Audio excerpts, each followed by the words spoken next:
তীব্র তাপদাহে অতিষ্ঠ জনজীবন। তাপদাহের খবর জানাতে এই মুহূর্তে চট্টগ্রাম থেকে সরাসরি যুক্ত হচ্ছেন সহকর্মী ইশতিয়াক শান। ইশতিয়াক, অতিরিক্ত গরমে কেমন প্রভাব পড়েছে জনজীবনে, বিস্তারিত জানাবেন। ধন্যবাদ আপনাকে। আসলে চট্টগ্রামে কিন্তু এই যে টানা তাপপ্রবাহ, এতে করে কিন্তু আসলে চট্টগ্রামের যে সাধারণ জনজীবন সেটি আসলে অনেকটা বিপর্যস্ত বলা চলে। সেক্ষেত্রে আসলে যে সাধারণ নাগরিকরা রয়েছেন আসলে তারা কিন্তু যে এই তাপদাহের ফলে কিন্তু আসলে অনেকটা তাদের মধ্যে আসলে হাসপাস অবস্থার সৃষ্টি হয়েছে। এবং অন্যদিকে যে তীব্র গরমে কিন্তু আসলে ঠিক যেমন আসলে বাইরে স্বস্তি মিলছে না, তেমনি কিন্তু আসলে বিদ্যুতের লোডশেডিং এর কারণে কিন্তু আসলে ঘরেও আসলে টেকা অনেকটা দায় হয়ে পড়েছে। এবং এতে আসলে কিন্তু দুর্ভোগে পড়ছেন আসলে যে ঘরে থাকা অসুস্থ বৃদ্ধ থেকে শুরু করে আসলে শিশুরা।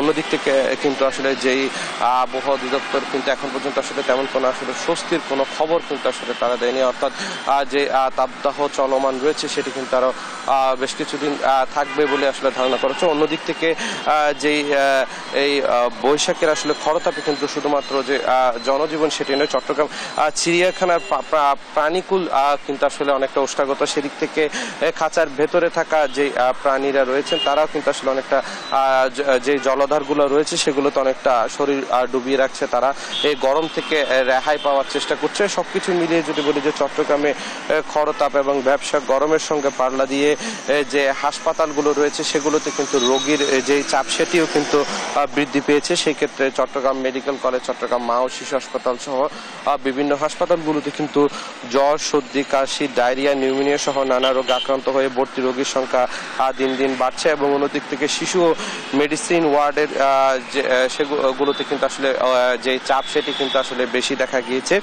সেক্ষেত্রে কিন্তু অনেক রোগীদেরকে কিন্তু মেঝেতে আসলে চিকিৎসা সেবা নিতে হচ্ছে। এবং অন্যদিক থেকে যে চিকিৎসকরা রয়েছেন তারা যেটি বলছেন যে তীব্র গরমের কারণে কিন্তু সিজনাল ফ্লুতে কিন্তু আসলে বেশিরভাগ মানুষ অসুস্থ হয়ে পড়ছেন। এই ক্ষেত্রে চিকিৎসা দিতে কিন্তু হিমশিম খেতে হচ্ছে সংশ্লিষ্টদের। তো সবকিছু মিলিয়ে বলা যায় যে এই যে চট্টগ্রাম নগরের যে তাপদাহ সেটিতে কিন্তু আসলে চট্টগ্রামের যে সাধারণ নগরবাসী তারা কিন্তু আসলে অনেকটা আশপাশ অবস্থায় রয়েছে। তো চট্টগ্রাম থেকে এই মুহূর্তে আমার কাছে ছিল সর্বশেষ সংবাদ। ইশতিয়াক, আপনাকে ধন্যবাদ। দর্শক, চট্টগ্রাম থেকে যুক্ত হয়েছিলেন আমাদের সহকর্মী এবং তিনি জানাচ্ছিলেন আবহাওয়া পরিস্থিতির খবরাখবর।